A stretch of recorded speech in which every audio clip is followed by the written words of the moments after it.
Hey everyone, this is Laura Gadenik with Laura Gadenik Astrology, and I'm here to give you the astrology for the week of February 15th through the 21st, 2021. So this is one of the big weeks of the year where we have Saturn squaring Uranus. So this is kind of the major theme of the year that's going to be highlighted at various times throughout the year. We already kind of saw a little bit of this being highlighted back on January 6th when Mars entered Taurus, where Uranus is, thus highlighting this whole thing. And then eventually we had like 6 of the other planets move into Aquarius. So there's this huge emphasis in Aquarius right now, but also somewhat of an emphasis on Taurus. So we've already been feeling this energy, but this is Wednesday the 17th is the day where Saturn in Aquarius squares Uranus in Taurus exactly. So this is the first square of 3. The other 2, the second one is June 14th, and the third one is December 24th of 2021. So we already know a little bit about what this is about. We don't know everything though. So Saturn is a planet about rules, tradition, time and age, commitment, sticking with it. Saturn can be experienced as like kind of boring or oppressive, restraining, challenging. And Uranus is the god of chaos, of disruption, of breaking free from chains. So there's a couple different ways that this could come about. And I want to give some positives and negatives of each outcome possibility. So we could be strongly tested in terms of breaking free from things that feel oppressive or heavy. This could be a time where you're tempted to break free, let go, start over, break free from something old, oppressive, stagnant. But then, there's that possibility that later on you regret it, and it maybe was an impulsive decision made out of fear, made impulsively, made rashly, that you didn't really think it through. So just kind of be mindful of that. And the other possibility that I'm kind of in more favor of, and this is because Saturn has the upper hand here, is innovating something long-standing, something that you're committing to, and just making more room for space and freedom. It's not necessarily that the routine or tradition or what you're committed to is bad or is really holding you down or holding you back. It's more about innovating those structures that already exist, but not letting them totally crumble beneath you. That's my personal opinion. And I think that that's kind of the energy at large because once again, Saturn is stronger here.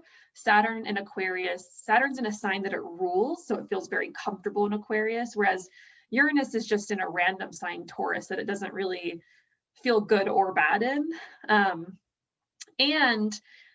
Saturn is accompanied by the 2 benefics, Venus and Jupiter. So Saturn has the upper hand, and it's also making what's called an overcoming square.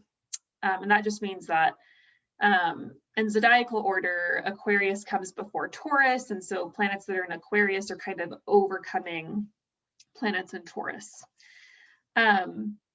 So yeah, we don't necessarily know what this is about. This is the beginning of a longer story that's going to be unfolding over the year. And like I said, June 14th and December 24th are going to be major pieces of the story.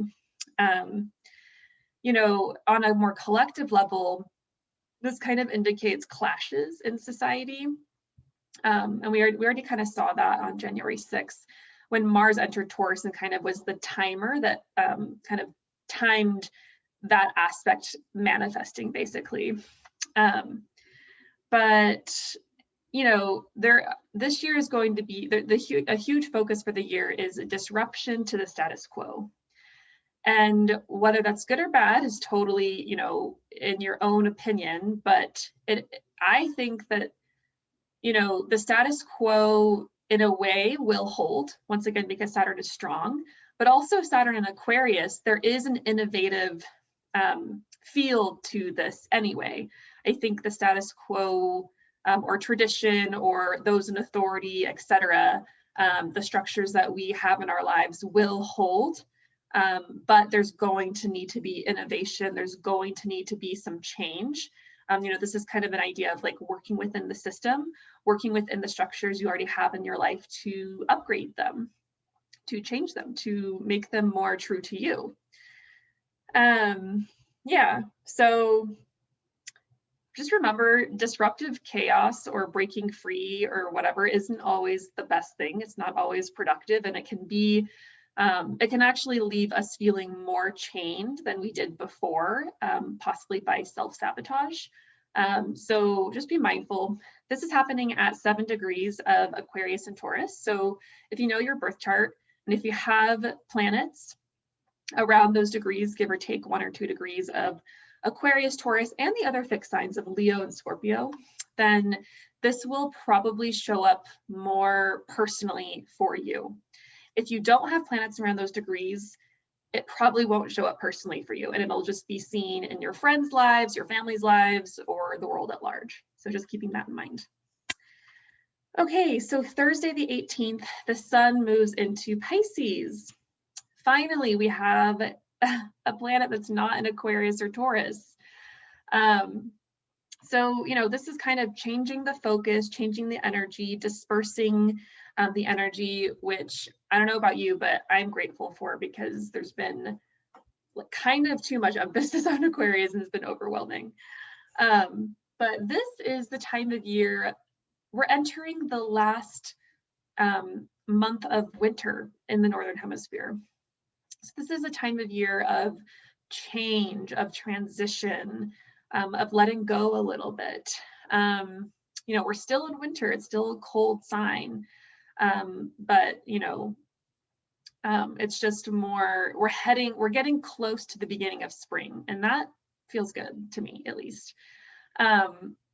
You know, look to see where Pisces is in your chart, what house is being highlighted, and then those topics are going to start being highlighted, coming up, especially as other planets start to move into Pisces, like Venus and Mercury, etc.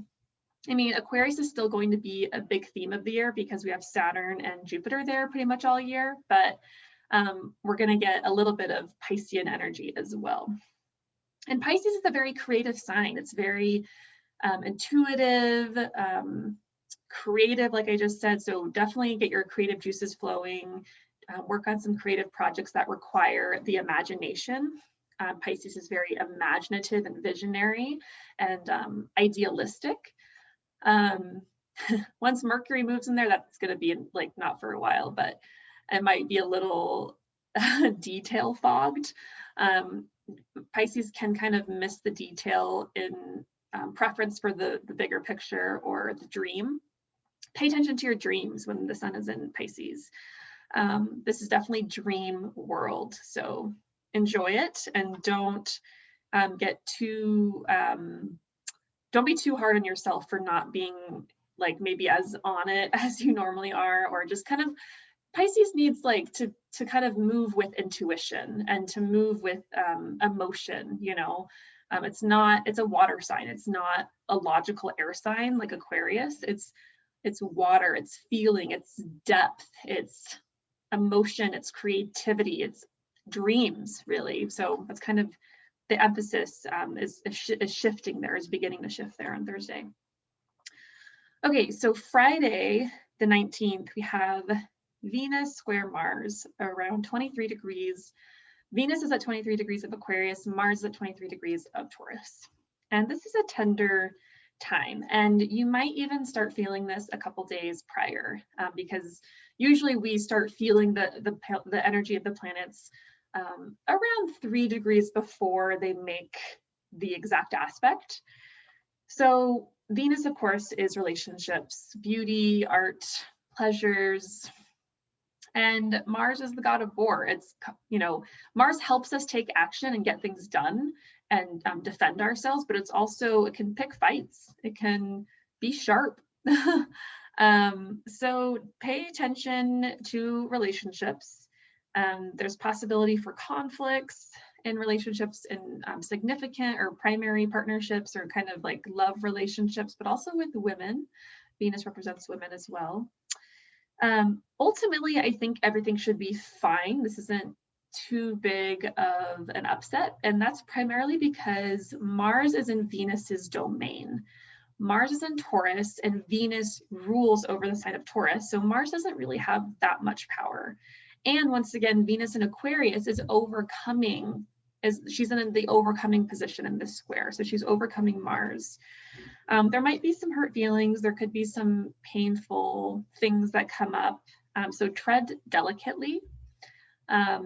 But, you know, I think peace will ensue. Another way this could kind of come about, once again, Venus being about beauty and things that are lovely and pleasures, and Mars can be things that are sharp. I was just thinking about this. My partner's mom is coming to visit this weekend, and she used to be, what is it called when a person, an esthetician, I think. She used to do hair and do beauty stuff. And she is gonna come and pierce my ears. I want like some 2 earrings on both of my ears. And I was like, oh, that's like a perfect manifestation of this energy, piercing Mars, sharp, like things that are sharp. And then for beauty's sake, Venus, his mom was gonna come and pierce my ears. So that's kind of an interesting way to work with the energy. If you know the symbolism of the archetypal energy behind the planets and what they represent, you can kind of like plan to have them manifest in a particular way and possibly curb the more negative influences that they could have. So I was like, oh, I'm getting my ears pierced this weekend. That's totally Venus and Mars dynamic. So anyway, I thought that was cool. Okay. Saturday the 20th, Mercury stations direct at 11 degrees of Aquarius. Now, Mercury is slowing way down. He's basically going to be at 11 degrees of Aquarius for like 8 days, which hardly ever happens. It only happens when Mercury stations direct, or maybe even retrograde. I can't remember. But anyway, the point is that he's moving extremely slowly, and you know, Mercury is our minds, it's communication, it's thoughts, it's how we exchange ideas with other people. So slow down and listen this week. You might hear some subtle messages in some way, hear some subtle news. It's a time to contemplate, to concentrate, maybe concentrate your focus on like one thing, or maybe you're having to focus your mental energy or concentrate heavily on one thing to kind of like get it done. But slow down, listen, don't do too many things. Like don't go crazy. Don't like, Mercury is the planet that represents us like running around town and like doing a bazillion things, depending on like what sign it is in for you. Like for me, it's in Virgo, which is a mutable sign and can be very dispersing. So I tend to get myself involved in like 1,000 things at once, and I tend to overwhelm myself. Of course, that's different for everyone. If you have Mercury, for example, in your natal birth chart in a fixed sign, it's going to be more steady and persistent, consistent, and not as easily convinced to like do so many things. So Mercury stationing direct and slowing down kind of feels like Mercury in a fixed sign. So just kind of focusing on one thing, concentrating, listening. This could also indicate the releasing of some data or information that you might not have known about before. Mercury retrograde can indicate information or data that's been hidden in some way, or that wasn't really clear, or maybe there was some miscommunication. So this could be a time where the miscommunication is revealed, you suddenly understand something. Like I said before, data or information is being revealed in some way. Not that it was necessarily hid it on purpose. It could just be like a mishap, something gets lost in the mail, etc. This could be the time where that package finally shows up that you ordered like a month ago and it never came. That's like definitely very common. The moon will be in Gemini at the same time, making a trine to Mercury, and Mercury rules over the sign Gemini, so there is some reception there. And the moon will be near the north node, which tends to enhance, increase the energy. Yeah, and Mercury really represents, like, stationing direct represents loose ends coming together, or like tying up loose ends, and kind of like understanding a situation better. There's more clarity. It's a time where Mercury is preparing to move forwards again in a direct motion, to travel over the same territory for the third time. So this also indicates second chances, right? Because Mercury went over these degrees the first time, stopped, went backwards over them, which could indicate the kind of like literally walking backwards, or needing to redo something, needing to reflect upon something. And now Mercury is going to travel over those same degrees, that same area. So it's kind of like, okay, redo, second chance. Let's do it right this time. Let's get the timing right. Yeah, redoing what we revisited. And also, I think, I can't quite remember when Mercury, the dates that Mercury was at 11 degrees of Aquarius before. Maybe I'll post that in the notes. I don't have it written down, but the dates when Mercury was at 11 degrees of Aquarius the first time could be a clue as to what you might be revisiting, what decision you might be, or what you might be mulling over. Could not, not necessarily like a rule and thumb. But yeah, now as Mercury starts moving forwards again, we're going to be starting to move forwards again mentally, with plans, with understanding where we're headed. This might have been a time like where you're kind of confused about what next steps are. So yeah, pretty exciting time. This week is pretty dynamic. That's all I have, I think. Take care of yourselves. I'd love to hear your experiences, if you feel like commenting. Otherwise, I will be back next week with another astrology update. And as always, I'm open for consultations, especially come March. I am pretty free, except for like a couple dates, but we could work that out. Anyway, have a great week, and I'll see you next week. Bye.